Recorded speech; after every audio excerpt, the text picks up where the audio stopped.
All right, we'll go ahead and call the meeting to order. Start with the Pledge of Allegiance. I pledge allegiance to the flag of the United States of America and to the republic for which it stands, one nation, under God, indivisible, with liberty and justice for all. Okay, we will seek a motion for the consent agenda. I move approval of the consent agenda. Motion by Moulton.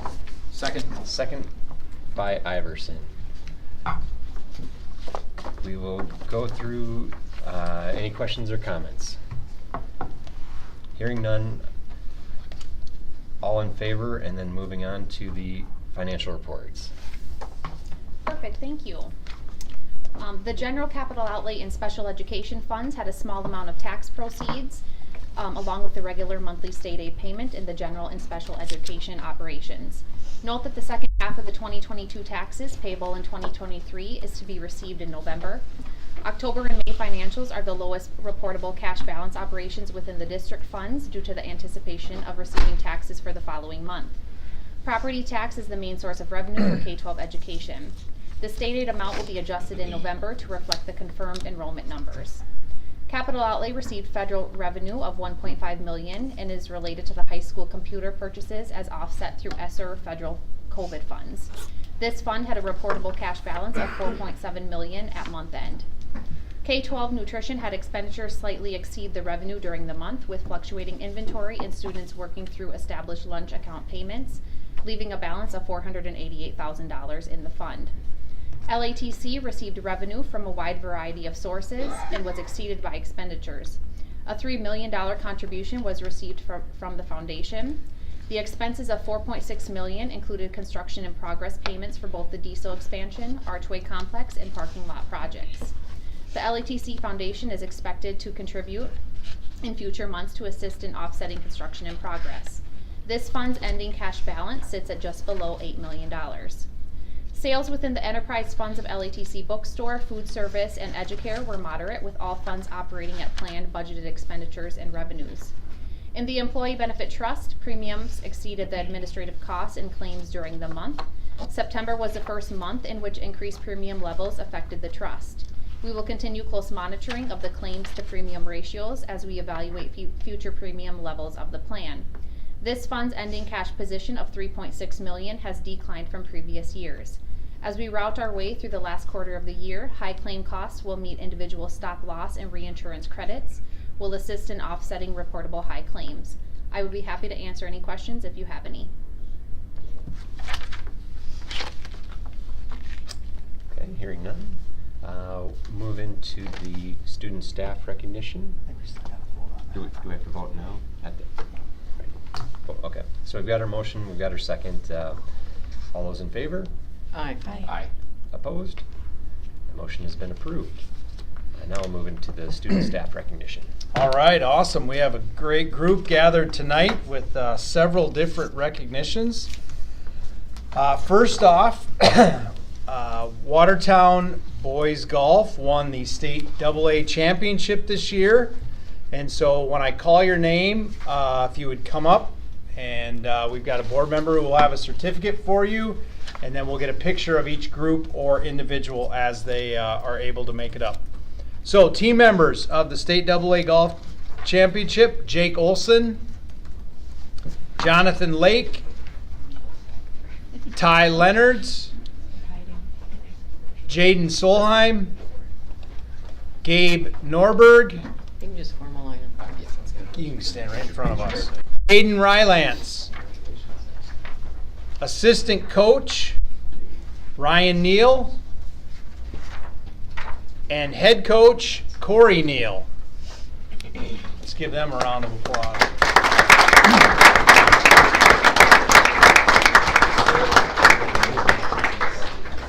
Here's your photo op for the audience if you want one.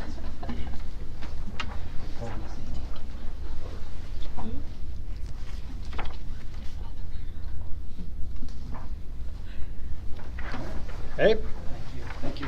Yeah, Thank thanks you. for coming. Thank you. Jake, stick around. And our Dr. Gaines, if I could just take Yes. one second to chime in. as a former aero golfer from 22 years ago, we had a really good team back then in 2001 and 2000, and we had state championship aspirations and didn't quite get the job done. Always looking up at that banner, seeing 1971, and could not be more proud and happy for you guys to get the job done and just come home as champs. So proud of you guys. Congratulations. Thank you. Also winning the individual state AA boys golf championship was Jake Olson.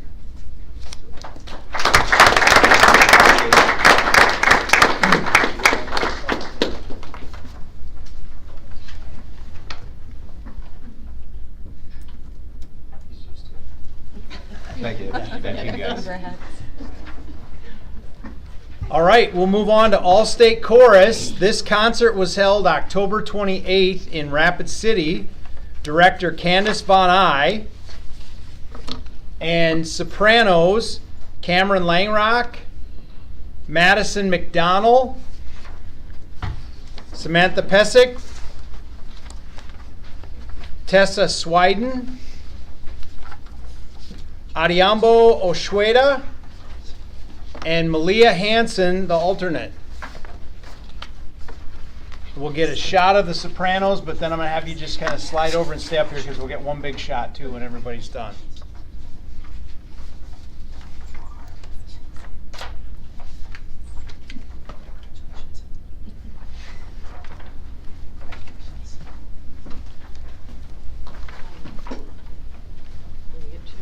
Hang on, I'll do that one separate, G. The one, the junior honor choir separate. You're going to get that one. Okay. Was that Malia? Do we have? Oh. Oh, hang on. We got, Oh. You're all spread out. Yeah. Is that Malia? Gotcha. You have Malia's? I have Malia. Yes. Yes. Sorry about that. Congratulations. Let's give the sopranos a hand here.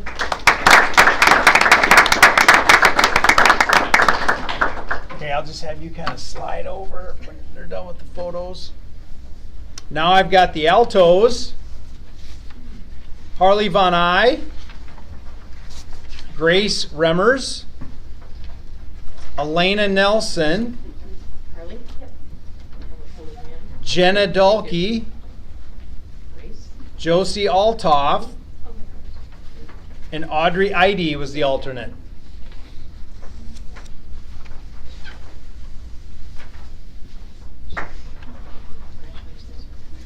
Do we get all of our altos?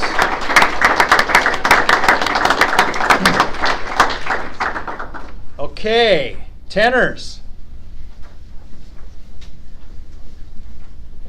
Tyler Ossel, Tyson Canfield, David Lechner, Sonny Rader, Jonas Geyer, and Silas Masseur. Josie? Jonas.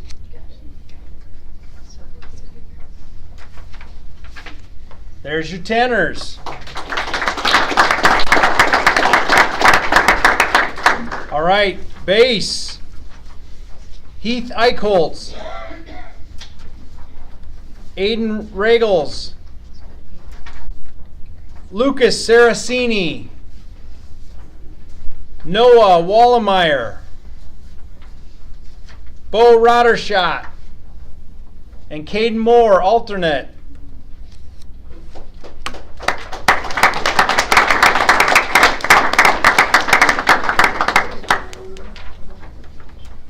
Okay, there's your bass.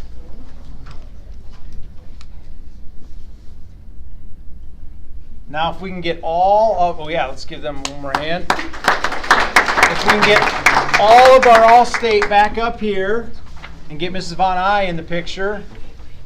Hand your camera over there, Mrs. Von Eye. And get one big shot of our All-State chorus. We're going to have to go 2 rows. Maybe 2 rows. Are you going to be able to get them in? This is bad. This is bad.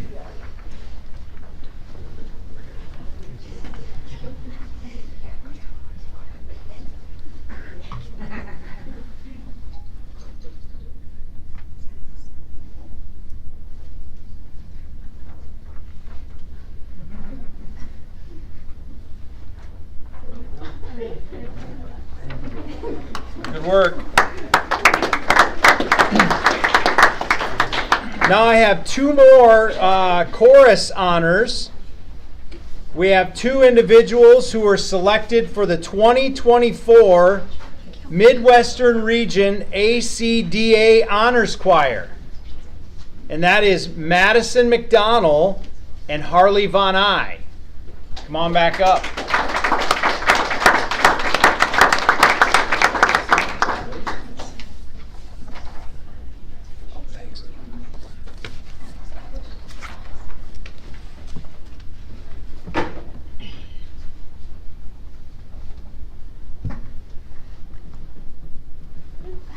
Way to go. And selected to the South Dakota ACDA Junior Honor Choir was Adiambo Oshweda. Congratulations.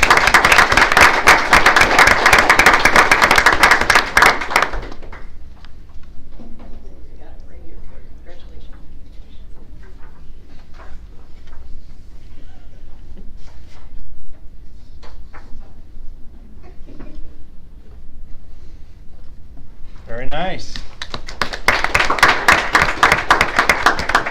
And finally, this year we had Watertown Intermediate School had the South Dakota Elementary Physical Education Teacher of the Year, Maddie Kranz.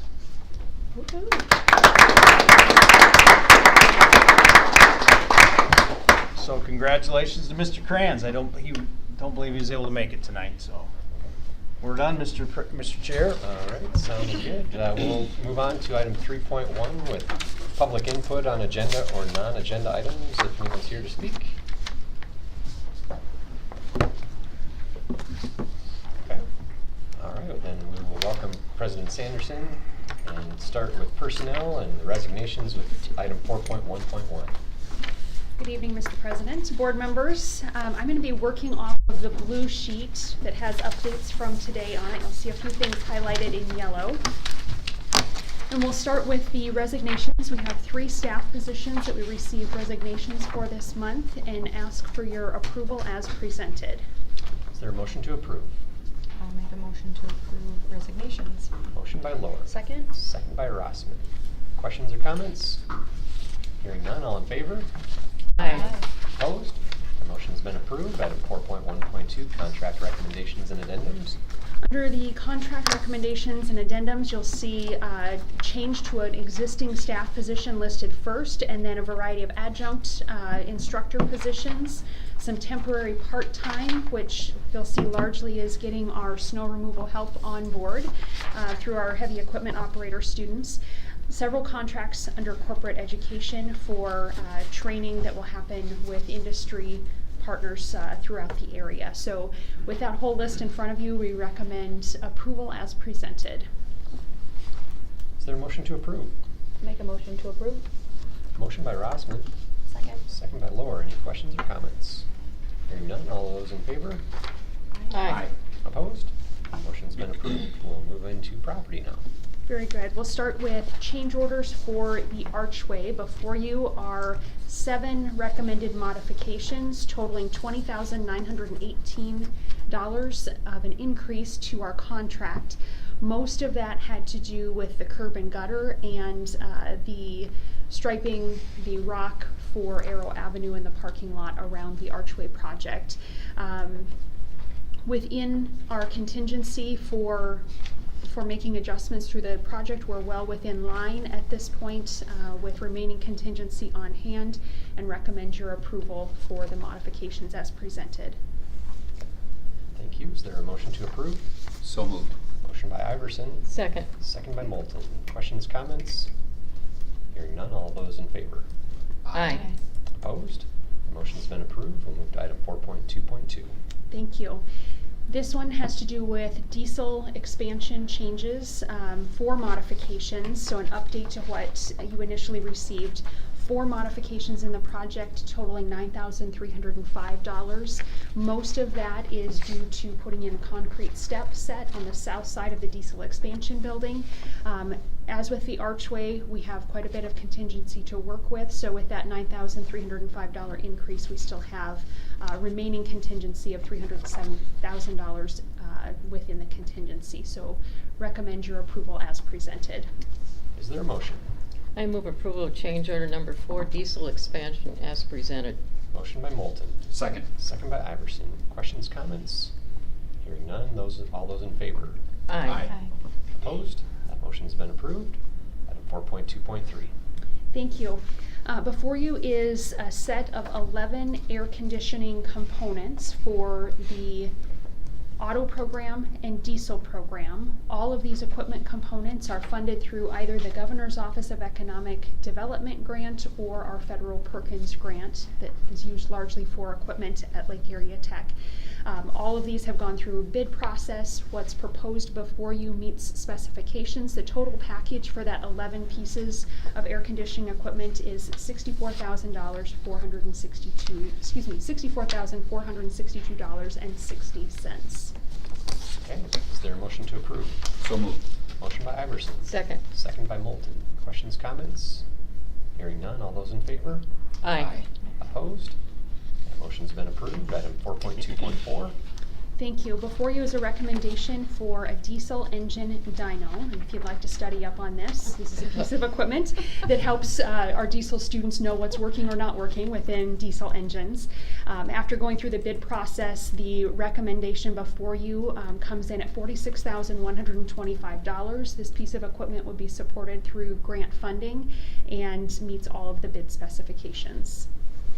Is there a motion to approve? I move approval of the diesel engine equipment as presented. Motion by Moulton. Second. Second by Iverson. Any questions or comments? Hearing none, all those in favor? Aye. Aye. Opposed? That motion has also been approved. Item 4.2.5.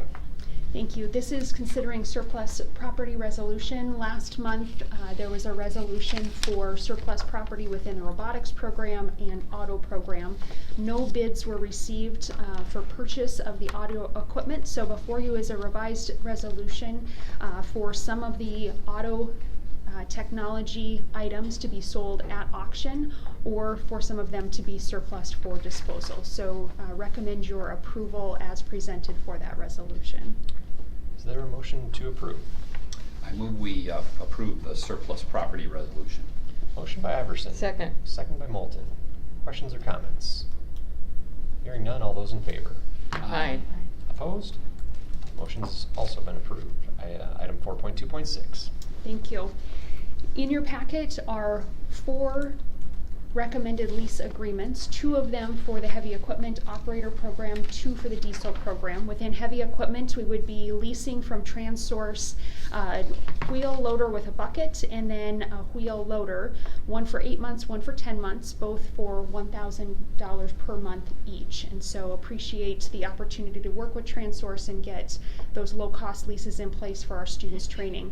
And then also before you are 2 pieces of equipment, John Deere pieces of equipment from Kibble Equipment at $0 per month for each of those pieces of equipment. They are training equipment for the diesel program. One is a tractor, one is a combine, and really appreciate Kibble Equipment's partnership to make that brand new equipment available for our students' training purposes. So I recommend your approval of all 4 of those lease agreements. Is there a motion to approve? I move approval of the lease agreements with TransSource and Kibble. Motion by Moulton. Second. Second by Iverson. Questions, comments? This is where we say thank you again to our Mhm. partners Sir. for making it possible. Absolutely. So thank you. We've got our motion and our second. All those in favor? Aye. Aye. Opposed? That motion has been approved. Item 4.2.7 with the credit card processing. Before you is a recommended agreement to enter with Fiserv as the campus's credit card processing partner. Across campus, about $4 million worth of expenditures are processed through credit card services, and this agreement will allow us to streamline from using multiple credit card processors across campus down to 2 processors, and the estimated savings in streamlining that process will be about $40,000 per year. So we'll be saving about 1% on our current volume of processing on campus. So appreciate the opportunity to look at whole scale our process for processing credit card fees, and the opportunity to bring efficiency not only to what we're paying out in fees, but also to streamline reporting and such on our own end. So recommend your approval of the agreement before you. Is there a motion to approve? So moved. Motion by Iverson. Second. Second by Moulton. Just make a quick comment. Good job. That's huge savings. If there's a way, I'm sure you've already looked at it, to possibly condense it down to the 1 instead of even 2, but 40,000 is great, so nice job. All those in favor? Aye. Opposed? That motion's been approved. Item 4.2.8. Before you is a property lease agreement with the Watertown Development Company. We have in the past, through the Manufacturing and Technology Solutions Center, rented an office space at Watertown Development Company, and so this is a renewal of that lease for 1 additional year. We've notified the development company that this will be our last year of that lease as the archway opens on our campus and we're able to move some office spaces around, make room on campus. All of the Watertown area Manufacturing Technology Solutions staff is expected to be on our campus, and so recommend the lease agreement in front of you, with the understanding that this will be the last lease agreement for that office space. Is there a motion to approve? I move approval of the property lease agreement as presented. Motion by Moulton. Second. Second by Iverson. Questions or comments? Hearing none. All those in favor? Aye. Aye. Opposed? That motion has been approved. Moving to item 4.2.9. The last agreement that I'd ask your consideration on is a facility assessment agreement with Co-op Architecture for $49,500. Through this agreement, Lake Area Tech will get 3 components back related to our facilities and our campus. The first will be a 5-year planning and budgeting plan for maintenance and repairs across campus, so that we can be really planful and strategic about taking care of our current buildings and facilities. The second piece will be providing a full inventory of our parking on campus and help us to think through, based on volume and needs and enrollments and staffing, how we should best manage our on-campus parking. And then the third piece will be a full master campus plan for Lake Area Tech over the next couple of decades. So again, 3 pieces, working with Co-op Architecture. It is expected that all of this assessment will be complete by the summer of 2024, just a few months down the road. Great. Is there a motion to approve? So moved. Motion by Iverson. Second. Second by Moulton. Questions, comments? Hearing none. All those in favor? Aye. Opposed? That motion's been approved. Thank you. Thank you very much. Okay, we will move along to item 5.1, if there's anyone here to speak on an agenda or non-agenda items. Okay, moving to item 5.2, the Northeast Tech High School report. Yeah, thank you. We did not have another superintendent's meeting since the October board meeting, so nothing to report there, but just a reminder to our board members, it's 2 days from now, Wednesday the 15th, is the Northeast Technical Board meeting, 5:45. Excellent. All right, we'll transition into item 5.3 with the American Education Week update.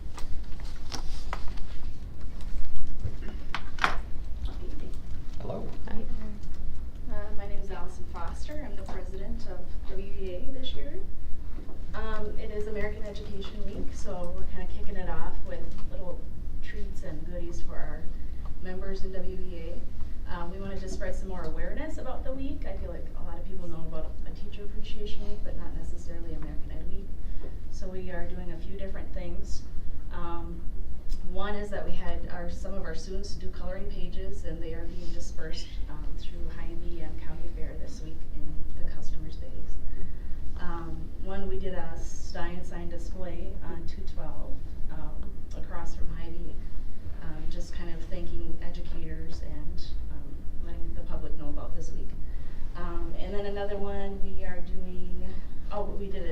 with Steve Journeys with KXLG that's airing this week, just to let the public know about American Ed Week and what's going on. That's all I got. Well, thank you. Thanks. And Thanks.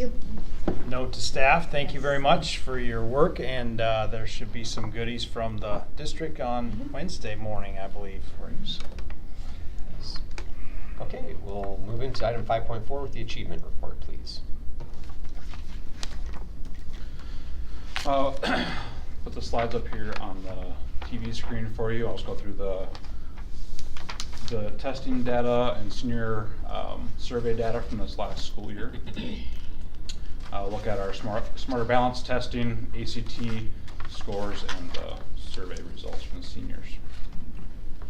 Looking just again at our demographics, we've been looking at a lot of this over the past year as we look at our elementary schools. Just placing this back up here again to see how that's changed over the year. I would say that in the last year we have become more diverse in all of our categories. And you can see that individual grade level wise compared to the state as well.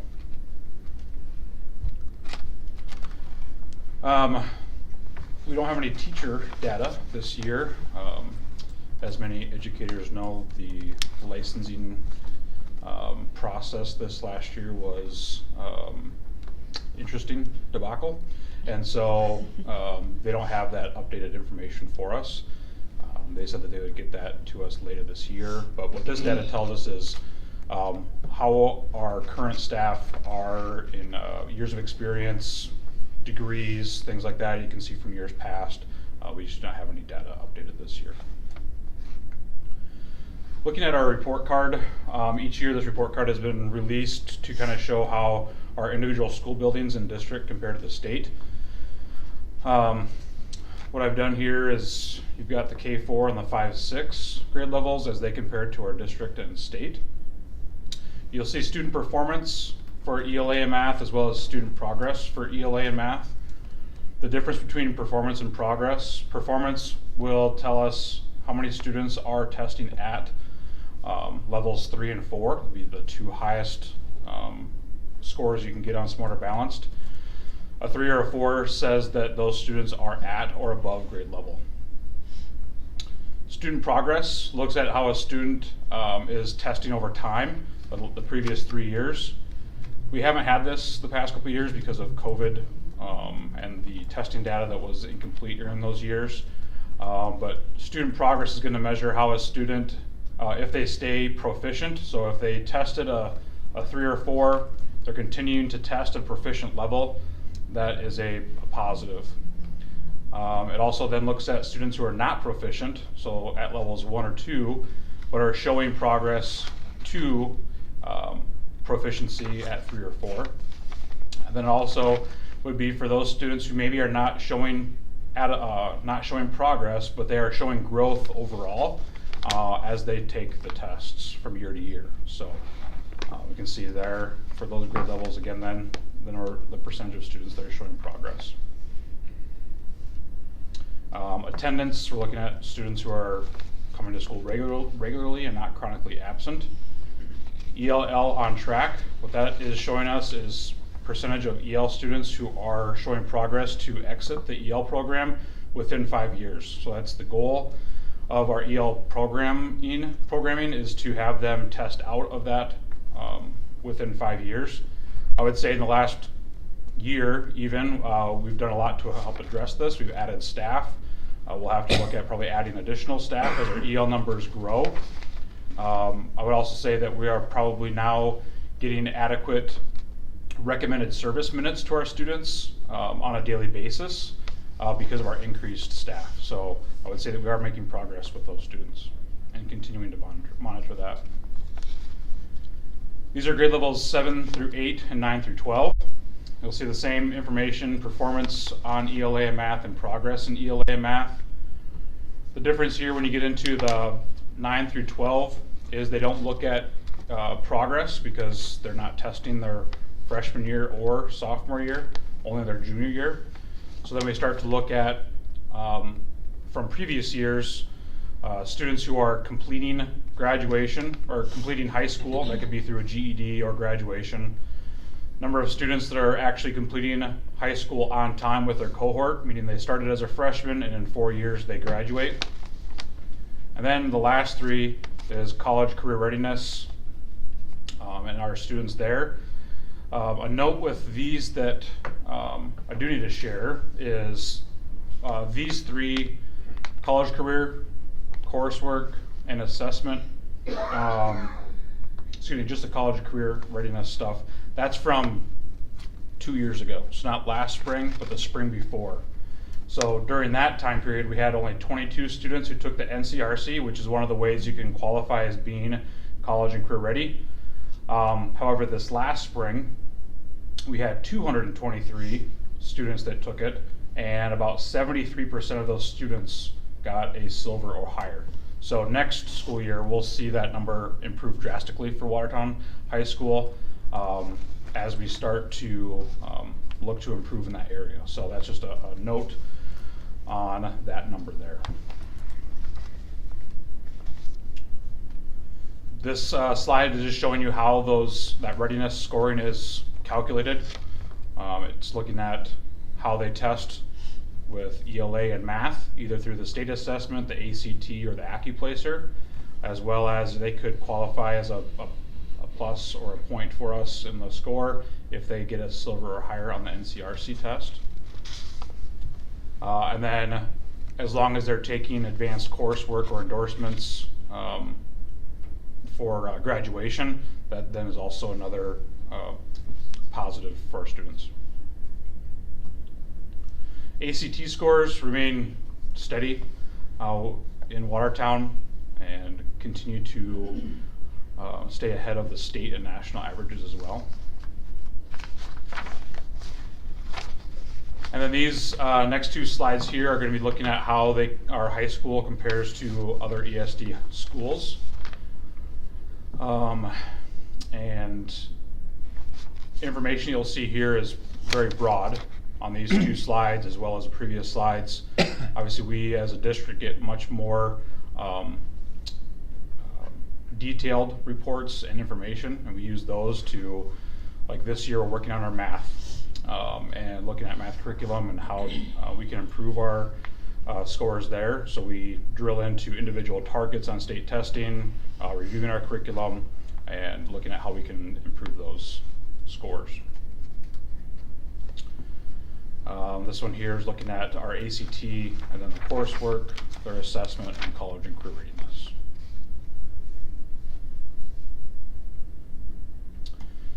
Senior exit survey.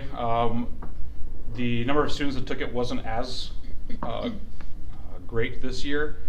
If you look at 2023, it does add up to over 100%. It's just from students that are marking multiple boxes there. But we do have an increase of students that are going on to a four-year college, as well as tech school, but also many that don't know what they're doing yet.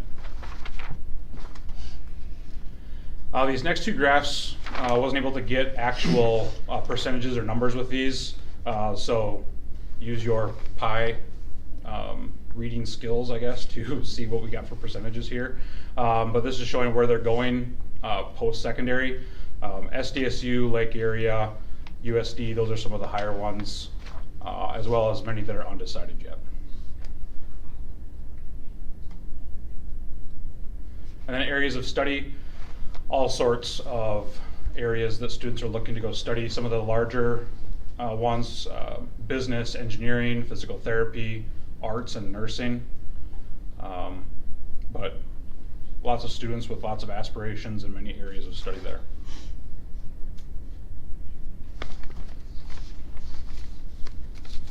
And that's what I have for you. Okay, thank you. Questions? Derek, when the state sends this report card out, do they highlight like areas of strengths and weaknesses and give any recommendations for areas for improvements, or do they not go that specific into detail? Not in the public report card. Okay. We can find online. What we get as a district, Okay. that's a little bit more, like it's looking more finely at some of the results. They will highlight areas where we had students that tested lower in maybe some subject areas or individual targets, and also those that are areas of strength as well.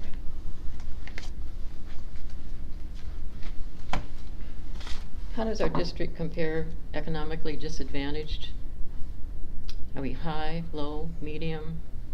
I know that's a wide spectrum to consider, but Yeah, I couldn't give you exact numbers, but I would say there definitely are ESD schools that have much lower free reduced numbers than what we do as a district. I would have to find some of those for you. There's a wide range, I would say. Typically, Aberdeen, Mitchell, and Yankton are the ones that have, from a demographic standpoint, would be most similar as we've looked at over the years from those ESD schools. that ties into free and reduced lunch, doesn't it? Yes. So on Smarter Balance, I didn't realize, I just learned this, I didn't realize that it's not a timed test. Students can take as much time as they want to take it. Yep, Yeah. we as a district will set aside days for students to take them. Our staff kind of, monitor. We get notified if a student takes 5 minutes to do 100 questions or whatever. But our staff keep an eye on that, on kind of their pacing.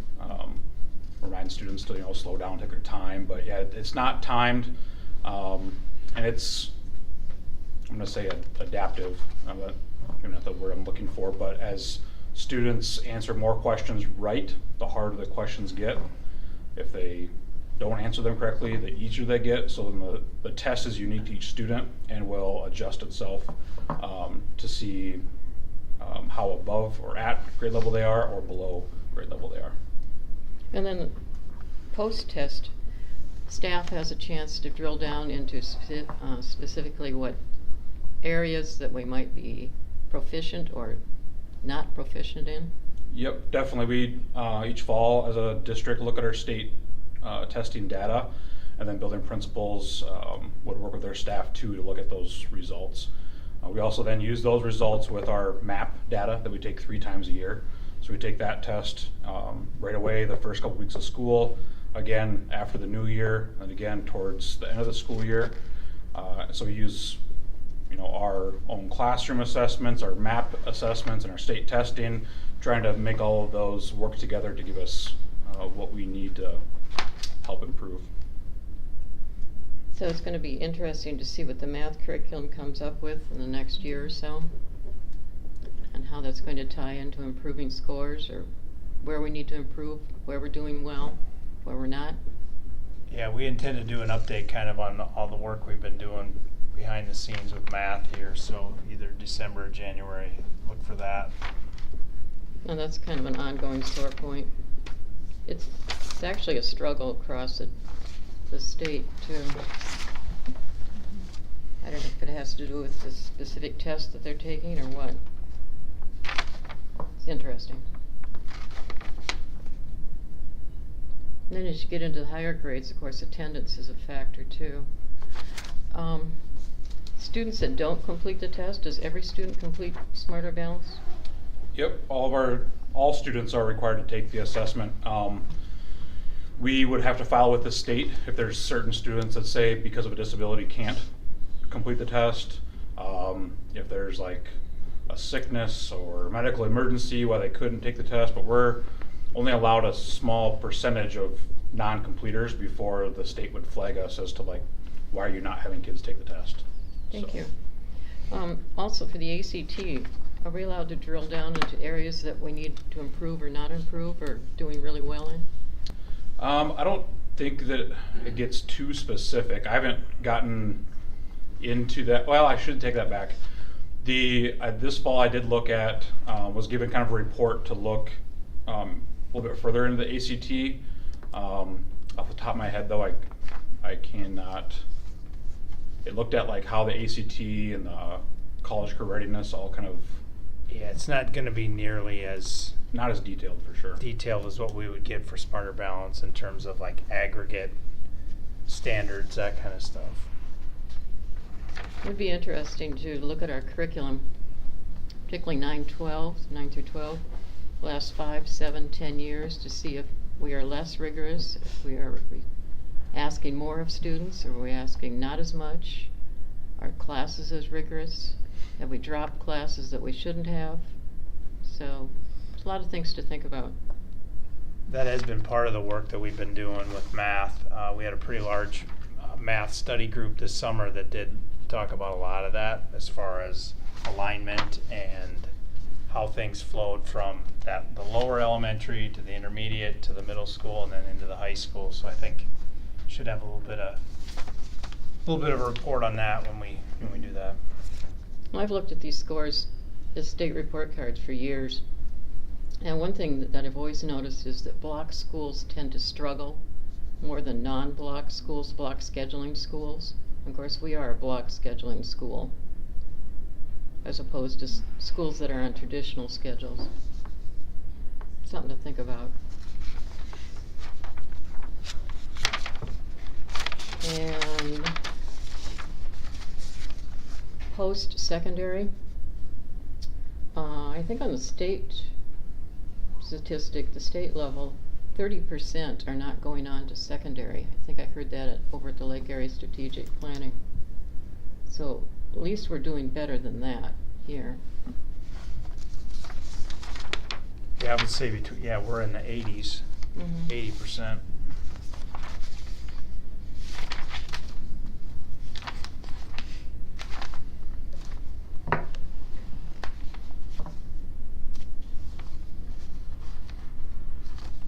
Gene, anything else, Gene? Nope. Didn't want to cut you off? Nope. Okay. Thank you for your responses down there. Yep, you bet. Okay, well, thank you. We'll move to item 5.5 with the first reading of the policy. Yes. We put before you tonight for recommended for deletion, policy EBCE-P. This is the procedures for winter storm emergencies. We still have our winter storm emergency policy. The reason for recommending deletion of this is it is subject to change, sometimes yearly, and it is sent out to in particular, our bus families for the Operation Blizzard. And so rather than have that on for possible continuous update, eliminate it with the idea that we would still articulate the procedures to the folks who need that. Okay. And that is just a discussion item, so no action needed tonight. We'll move to item 6.1 with the approval of the bills. Is there a motion to approve? Make a motion to approve the bills. Motion by Laura, is there a second? Second. Second by Rossman. Questions or comments on the bills? Hearing none, all those in favor? Aye. Opposed? That motion's been approved. We'll move into personnel. And start with the resignations, 6.2.1. Green sheet in front of you has one additional resignation there of Peggy Pike in food service. So I would recommend approval of those 5 resignations. Is there a motion to approve? Make a motion to approve the resignations. Motion by Rossman, Second. second by Lohr. Questions, comments? Hearing none, all those in favor? Aye. Aye. Opposed? Motion's been approved. We'll move to the contract recommendations and addendums. So then, also these contract recommendations here. I do have Tammy Bauman on here as a part-time custodian at McKinley, as well as requesting authority to hire 3 family support specialists. Is that? That was That's a separate one. Separate one, I would sorry. include a termination under the contract recommendations addendum. Yeah, okay, so the contract recommendations addendum and termination listed there, recommend those for approval. Is there a motion to approve? I will make a motion to approve the contract recommendations and termination. Motion by Lohr. Is there a Second. Second by Rossman. Any questions, comments? Hearing none, all those in favor? Aye. Opposed? Motion's been approved. We'll move to the authority to hire. So the authority to hire is for 3 family support specialists, we're calling them. This coincides with our grant that we received from the state for attendance, chronic absenteeism. These positions would be for 2.5 years, so we'll be looking to start those after the new year to have those filled. and they go for the rest of this school year, as well as the 24-25 and 25-26 school year. These specialists would be working, we have a tiered system that we have in this grant. Tier 1 would be services that all families are getting, so just notification of the importance of attendance. Tiers 2 and 3 become a little bit more intense, maybe, with some of those students that are still not getting to school. That's when the family support specialist would start to work with individual students to connect them with resources within our school. As they get to the third tier, those specialists would start to work with, are there community services that those families need? Are there transportation assistance that they need to really get them work on getting those students back into school on a regular basis? So that's what would be the role of those support specialists. They'd be classified positions, starting salary of $40,000, and would recommend your approval on those. Thank you. Is there a motion to approve? Make a motion to approve the authority to hire. Motion by Lauren. Second. Second by Rossman. Questions, comments? Yes. This is a three-year grant, 2.5-year grant? Yes. 2.5 years, yep. From the state. How much total? We received $500,000 for the next 2.5 years. There's a few other schools in the state have gotten some too. Yep. So Yeah, we were on the second round of this grant. I believe Pierre and Sioux Falls would be two of the larger schools who were in and started at the beginning of the year. So let's say after a few months or a year, are we able to change the grant in any way, or are we locked in? Yeah, we can modify our budget, Modify. and as long as we're making changes with the state too on how we're spending those dollars. So the main issue here is attendance, absenteeism. Right. Yeah, we're working with those families that students are missing 20% or more, would be chronically absent. So in a school year, no, not 20%. 10%, 10%, almost excuse 20 me. days, 18 to 20 Yep, days. 18 to 20 days. So those specialists will be monitoring the attendance on a daily basis and work with those students. So campus software, it's easy to flag. Yep, we have used Campus and also something called Dakota Stars, or DOE Stars, which pulls data in a little bit different way from our Infinite Campus that makes it a little bit easier to digest, but we would use both of those. You know, it's a complex issue, and obviously this is one possible approach, and there should be other approaches as well, and I'm sure you've discussed that. But what keeps students coming? What's their relationship to a teacher, or what kind of environment in the school? But particularly if you're stuck in a large class of 30 and teacher has very little time to work with you, so large classes can be a factor in students wanting to come. I'm sure you've talked about that. Obviously, we are training students to become good employees post-secondary, to develop solid work skills. That's all part of this. In the past, the student handbook at the high school has been weakened as far as consequences. If you compare that handbook to other schools in the state, their consequences are much more severe for missing. You can be given an F if you're not attending classes several unexcused days, or you get required to repeat that class. So our handbook has taken a bit of a step forward as far as consequences, but I still feel there should be more. So large class sizes, consequences if you're not attending. Some of the large class sizes, particularly at the high school, have to do with core classes: English, math, science, social studies. Every year I get the student class sizes handbook for printout for each teacher and how many are in a class. There have been a few accommodations on some classes, particularly applied arts, fine arts, that the max class size has been reduced. But for core subjects, it hasn't. It's still set at 30. So that's something to think about, and I've asked about this every single year I've been on the board. again, and it impacts freshmen particularly as well. Speech classes, biology classes, they are huge. I think up high 30s up to maybe 40 freshmen didn't complete it to the sophomore level. You might want to check on that. Make sure I'm stating that correctly. That's a concern. I still think alt ed is underutilized. Freshmen aren't allowed in there. That's something we should work on as well. And I think we've discussed that maybe there's hope for that in the future. We aren't utilizing alternative ed as much as we used to in the past. So again, takes a lot of different solutions to a complex problem, and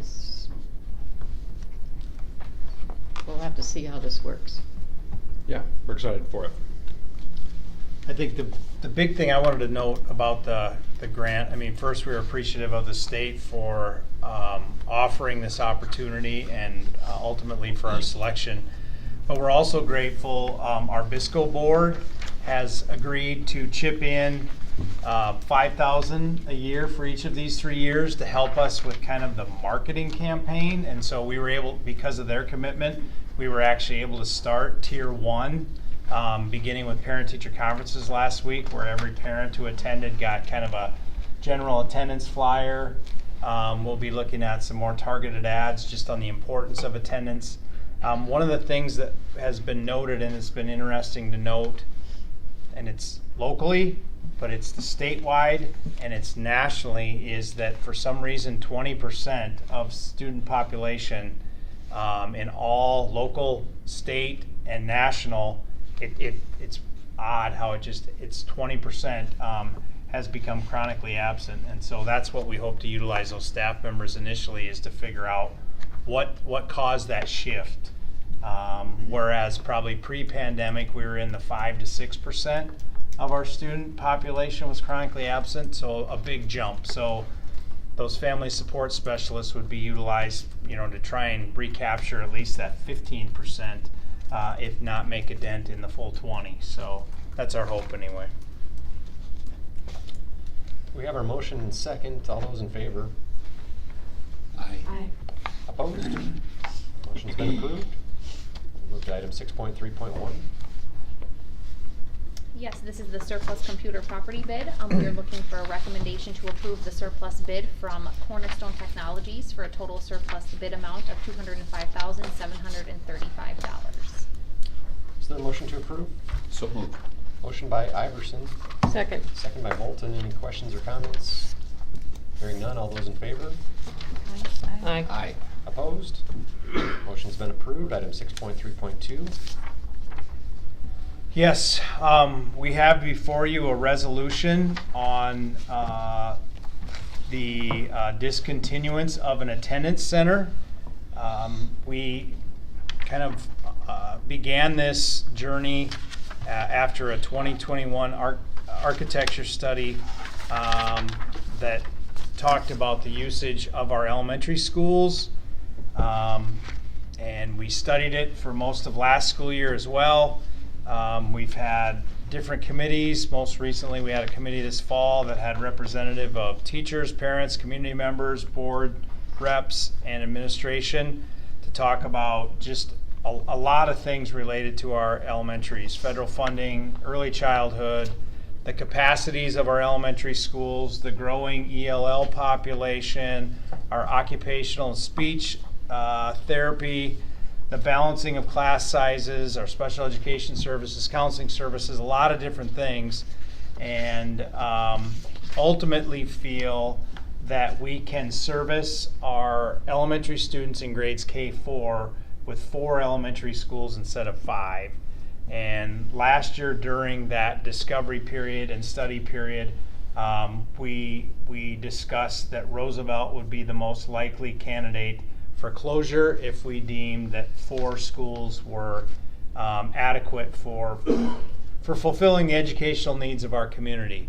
Based that off of age and some of the updates needed to keep it viable, along with the fact that it is our only elementary school that has a second floor utilized all day for grade level classrooms. And so The state has a statute that requires districts to notify their patrons by December 1st of the preceding year of closure to be notified. So we bring this before you here at the November board meeting in compliance with that December 1st closure date. And I stand by for questions or anything else you might have.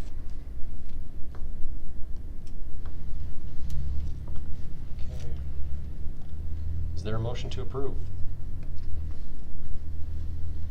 I move approval of consider the resolution to discontinue attendance center. Motion by Moulton, second. Is there a second? Second. Second by Iverson. Questions, comments?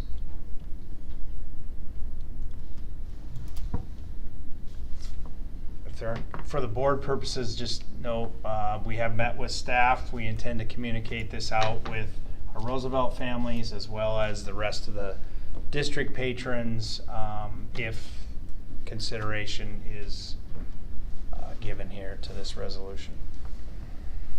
I'll just state the obvious. I mean, this is obviously a huge, huge decision that we have to make as a district. Please know that we're doing everything that we possibly can to make sure that the transition is as smooth as possible. Still have details to work out, but know that the board is committed to making sure that it's a smooth transition for all those impacted, and ultimately we're making this decision that we feel is in the best interests of the district, both short and long term. Did you want to mention what Roosevelt School has condition issues as well? Yeah, just thanks for the question on the Roosevelt staff. But when looking at the possibility of Roosevelt staying open, you know, there's things like a roof replacement, boilers to be looked at, windows, a chairlift, all those things that are under consideration from how long the life expectancy would be for those. And so while we feel comfortable having school there this year, know that those things are on the capital replacement here over the next 5 years and need to be, that's a factor.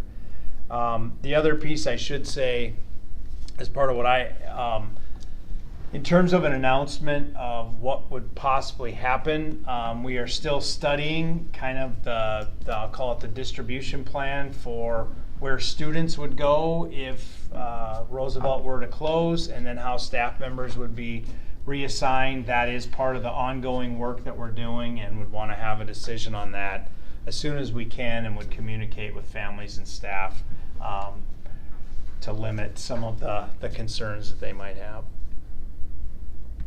So in terms of staffing, is it accurate to say that no one is going to lose a job because the school is closing? But what we would hope to do is be able to accommodate any staff through the attrition process. Obviously right now we're still just past the first quarter, so we don't have official, you know, retirement notifications, resignations, you know, movement that way, but that would be our goal. If we've got somebody who wants to keep teaching for us, we want to have them here. If we've got somebody who in another capacity wants to keep working for us, we want to find a way to keep them. I'll just add as the newbie of the group that this was kind of my first time having to weigh one of these decisions. So for me, it was definitely thinking about how long this school has served the community, but knowing it's served the community well. I know one of my kiddos went there and loved the school, and it's not for any reason of that, obviously. So thank you to the staff and the families that have been served by that school as well, just for being patient with us in this process, because it was not a decision we took lightly, and just echoing all those things like the declining enrollment and looking at how much the upkeep of the building would cost us over time. That really was eye-opening for me to see that, just knowing that it would be a wise choice to allocate the resources efficiently and sustainably, making sure we're keeping the health and well-being and safety of the students at the forefront, as well as our staff, and looking to more modern and equitable ways to ensure education for all the students in the district. I think at the end of the day, that's what we all want. So I I guess to add to the deadline, we knew that we had state statute, kind of that deadline we were up against. But I also feel really owe it to the families and the staff that are at this building to make the decision timely so that it's not just sprung upon them, so they have time to know that that's what's coming. I think that's really important. Give them the heads up, and it also pushes us in the direction of knowing we have a few months to figure out plans moving forward and come together on that issue to figure out what's best for everyone involved. A big thank you to Mrs. DeBoer for her work last year with the Roosevelt staff and Mrs. Ward, you know, kind of shepherding everybody there to keep, you know, keep the faith and keep everybody going and positive, and they've done a great job with that. So I really appreciate the work they're doing too. Not that it won't affect some of our other elementaries as well, so thank you. Okay. But we've got our motion, we've got our second. All those in favor? Aye. Aye. Opposed? The motion is approved. We'll move to item 6.3.3. Yes, this is the authority to seek quotes for workman's compensation insurance. It is recommended to seek quotes for the insurance package for the 24-25 coverage year. The district is currently a member of the Associated School Boards Protective Trust, which requires board approval to seek bids prior to December 1. Okay. Is there a motion to approve? So moved. Motion by Iverson. Second. Second by Moulton. Questions, comments? Hearing none. All those in favor? Aye. Aye. Opposed? The motion is approved. Move to item 6.4.1 with the open enrollment requests. Yes, we do have 3 open enrollment requests for you that we recommend for your approval. Is there a motion to approve? I'll make a motion to approve the open enrollments. Motion by Lohr, Second. second by Rossman. Questions or comments? Hearing none. All those in favor? Aye. Aye. Opposed? The motion is approved. Oops. No 13/28/10s. Okay. All right, we will transition into the administrative reports and turn it over to you, Dr. Danielson. Yes, I'd like to say this close to Veterans Day, a big thank you to our veterans. If we have any veterans in the audience, you can stand. But I know we've got several, you know, we've got staff members on both sides of the street, and many in our community who have served our country, and so a big thank you to them. A reminder to families, there's no school November 22nd through the 24th for Thanksgiving break. And then to the board, I'll start having some updates on the strategic planning process that will begin in the near future, and hope to have our updated 3-year kind of renewal of that complete, or at least in draft form by the April budget meeting. So somewhere here in those months leading up to the April budget meeting, we'll be doing some work there. Okay. And I should add too, a big thanks to our staff and our parents. We had a good turnout for parent-teacher conferences last Thursday, and so good to get those out and you know, all that communication that takes place there. Those were, as far as, I haven't heard any signs otherwise, but they went very well and were well attended. Thank you. Item 7.2, does anyone have anything to report for the superintendent? I think we should thank the city for fixing the street in front of the high school. It's like a super highway. Thank you very much. Along with other streets around town. I think Councilman personally It is very nice. Yeah, it's wonderful. Department of Education is always putting together interesting things. November is Native American Heritage Month, so they have several resources available on Department of Education website. There's another round of free literacy training coming up, and I think that's one of the big pushes from Department of Education. There'll be Summer Mentoring Academy for new teachers, and we've participated in that here locally. Civics and History Summits, there were some last year, they're coming up again, particularly in line with the social studies standards that are new and coming out in 2025. So that's just something from Department of Education. Thank you.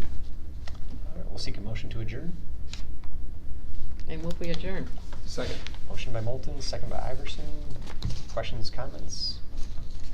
All those in favor? Aye. Aye. We are adjourned.